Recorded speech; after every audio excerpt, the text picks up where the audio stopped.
সাধারণত জুন থেকে আগস্ট জাপানের গ্রীষ্মকাল। এই সময় দেশটির তাপমাত্রা থাকে গড়ে 25 থেকে 35 ডিগ্রি সেলসিয়াস। গেল বছর উষ্ণতম গ্রীষ্মকাল পার করেছে জাপান। দেশব্যাপী গড় তাপমাত্রা গ্রীষ্মের স্বাভাবিকের চেয়ে 2.36 ডিগ্রি সেলসিয়াস বেশি ছিল। হিট স্ট্রোকে আক্রান্ত হয়ে হাসপাতালে ভর্তি হয়েছিল 1 লাখের বেশি মানুষ। এমন পরিস্থিতিতে চলতি বছরের প্রথমবারের মতো টোকিও শহরে হিট স্ট্রোকের সতর্কতা জারি করেছে জাপানের আবহাওয়া সংস্থা। বাসিন্দাদের বাইরের কার্যকলাপ সীমিত করার আহ্বান জানানো হয়েছে। রেকর্ড তাপমাত্রা মোকাবেলায় গ্রীষ্মের পূর্ব প্রস্তুতি হিসেবে অফিসের পোশাকেও আনা হয়েছে শিথিলতা। পোলো শার্ট, শর্টস ও স্নিকার পরে অফিস করছেন টোকিওর কর্মীরা। সরকারের নেয়া গ্রীষ্মের প্রস্তুতি প্রচারণায় কর্মীদের জ্যাকেট ও টাই ছাড়া অফিস করতে উৎসাহিত করা হচ্ছে।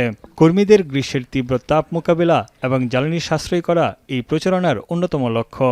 まずポイントは年間を通じて賢く省エネやりましょうっていう風なキーワードのもと慣れてきてで周りも履いている職員が増えてきたのでだんだん違和感とかなくなってきたなっていうところで感じてます。 2005 সালে দেশব্যাপী চালু হওয়া টোকিওর কুলবিস প্রচারণা ক্যাজুয়াল পোশাকে অফিস করার সাহসী সমর্থন হিসেবে চিহ্নিত হয়ে আসছে।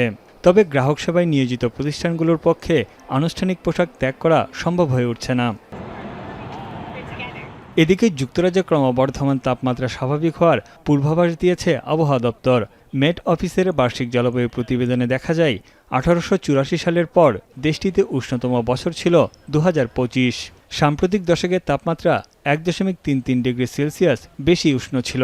So what used to be really extreme is increasingly becoming more normal, and what used to be normal is actually now becoming cold.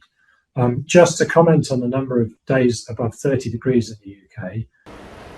সম্প্রতি প্রকাশিত এক সমীক্ষায় দেখা যায় মে ও জুন মাসের তাপপ্রবাহে ইংল্যান্ড এবং ওয়েলসে অতিরিক্ত 27 মানুষের মৃত্যু হয়েছে। বিশেষজ্ঞদের আশঙ্কা আগামী কয়েক বছরের মধ্যেই আবারও তীব্র তাপপ্রবাহের রেকর্ড গড়বে ইউরোপ। তানভীর জনি, এখন বিশ্ব।